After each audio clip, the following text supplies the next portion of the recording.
So hello everyone, Rupa Mehta this side. I know थोड़ा late हो चुका है, ऑल्दो लाइट का इशू था एंड ऑल्सो डिस्टर्बेंस चल रही थी, so that's reason I am taking too much late and finally I am here. Well, आज कोई टॉपिक नहीं है, बस एक चीज़ का रियलाइजेशन मेरे अंदर हुआ है, तो उसी चीज़ को शेयर करने के लिए मैं आई हूँ। कई बार ऐसा होता है कि हम जब सेल्फ अवेयरनेस में जब आगे बढ़ रहे होते हैं ना, तो हम काफ़ी सारी चीज़ें नोटिस कर रहे होते हैं, काफ़ी सारी चीज़ें सीख रहे होते हैं और काफ़ी सारी चीज़ों को हम इम्प्लीमेंट भी कर रहे होते हैं। और कई बार हम सही होते हैं, कई बार हम सेल्फ अवेयरनेस के कारण से लोगों को हम समझ पाते हैं, उनके माइंडसेट को हम समझ पाते हैं।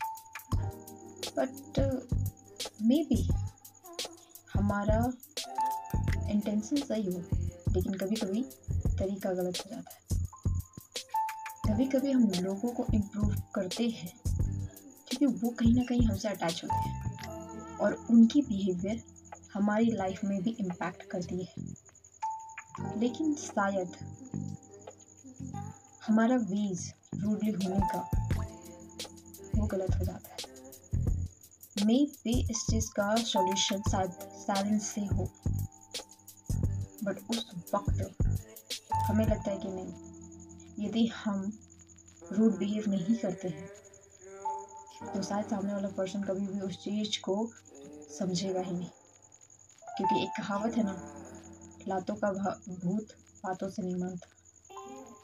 लेकिन यस, हमें थोड़ा सा सॉफ्टनेस रियलाइजेशन के साथ उस चीज़ को इम्प्लीमेंट करना पड़ेगा। क्योंकि एक लाइन है, जैसे कि जो भी चीज़ें हम करते हैं वो चीज़ें का रिफ्लेक्ट हमारे अंदर ही होता है। यदि हम किसी के साथ रूड बिहेव कर रहे हैं तो हमारे अंदर भी वो रूडनेस का पावर बढ़ेगा।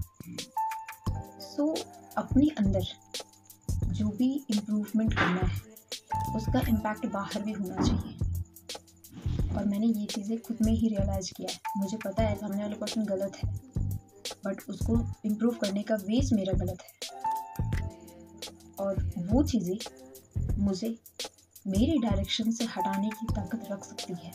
इस रीज़न से मुझे अपने तरीके में चेंजेस लाना ही होगा, मुझे अपनी सॉफ्टनेस को बरकरार रखना ही होगा।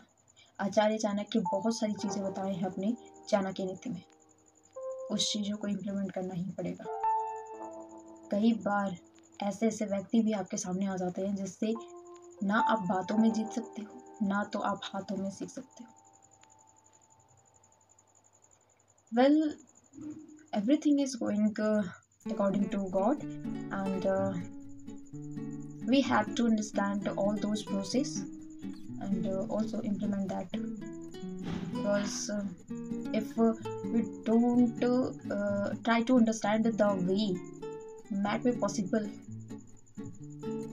हमको जहाँ जाना चाहिए या जहाँ तक हम पहुँच सकते हैं उससे डिस्ट्रैक्ट हो जाए। आज के डेट में लाइक सेल्फ अवेयरनेस होना, सेल्फ सेंटर्ड होना, आत्म साक्षात्कार होना बहुत ज़्यादा इम्पोर्टेंट हो चुका है। क्योंकि जब तक ये चीज़ें क्लियर नहीं होता है, हम अपने लाइफ में शायद टॉप पे पहुंच करके भी लड़खड़ा जाएंगे। और जो ये चीज़ें करते जाते हैं वो चीज़ें उनको हमेशा कंटिन्यूअस इम्प्रूवमेंट और टॉप पे ले जाने की कोशिश करती है। गाइस, हम सभी के लाइफ में बहुत सारी ऑब्स्टिकल्स, बहुत सारी चैलेंजेस, बहुत सारी ऐसे छोटी छोटी सिचुएशंस आ जाती है जिस जगह पे कई बार हमें समझ में नहीं आता कि क्या करना चाहिए, और कई बार तो हम समझना ही नहीं चाहते। बट ये सारी चीज़ें विदाउट रीज़न नहीं होता है, ये सारी चीज़ें कोई ना कोई कारण से ही होती है। और यदि हम अपने लाइफ के सिचुएशन को समझने में फोकस नहीं करें तो बहुत सारी चीज़ें उलझ जाएगी। हमारी हर एक छोटी छोटी स्टेप में फोकस करना ही होगा, तभी जाकर के हम अपने लाइफ में कंटिन्यूअस इम्प्रूवमेंट कर पाएंगे। भाई, सक्सेस जो है ना वो बहुत ज़्यादा सूक्ष्म है, इतनी छोटी छोटी स्टेप्स में बटी हुई है जिसको हम यूँ ऐसे सोचते हैं कि सक्सेस एक पर्टिकुलर एक चीज़ है जिसको हम लाइक अचीव कर लिए तो सक्सेस मिल गया। नहीं, सक्सेस इतना सूक्ष्म है ना, इतना सूक्ष्म है कि वो वाई से लेकर के व्हाट तक जाती है। There are 3 steps, why, how and what. ये 3 वेज होती है किसी भी चीज को करने का और समझने का।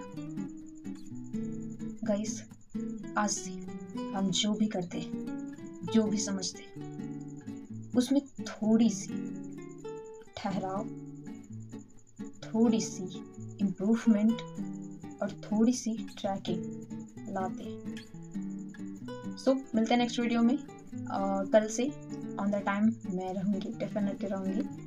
एंड यस, बहुत जल्दी कि 30 डे का सीरीज़ कंप्लीट होते ही हम कुछ अलग टॉपिक पे, अभी तो ये सेल्फ अवेयरनेस पे चल रही है बातें, और नेक्स्ट 30 डे पे हम फाइनेंस से रिलेटेड चीज़ों को सीखेंगे, समझेंगे, जानेंगे, क्योंकि वो ज़्यादा इम्पॉर्टेंट है। क्योंकि जब हमारा लाइक सबसे ज़्यादा सिचुएशन बुरा होता है ना, तो पैसे के कारण से भी हो सकता है, तो उस चीज़ को समझना ज़रूरी है। तो नेक्स्ट 30 डे फाइनेंशियल नॉलेज के बारे में जानेंगे। So all the best guys, नहीं मिलता नेक्स्ट वीडियो में। Have a nice day.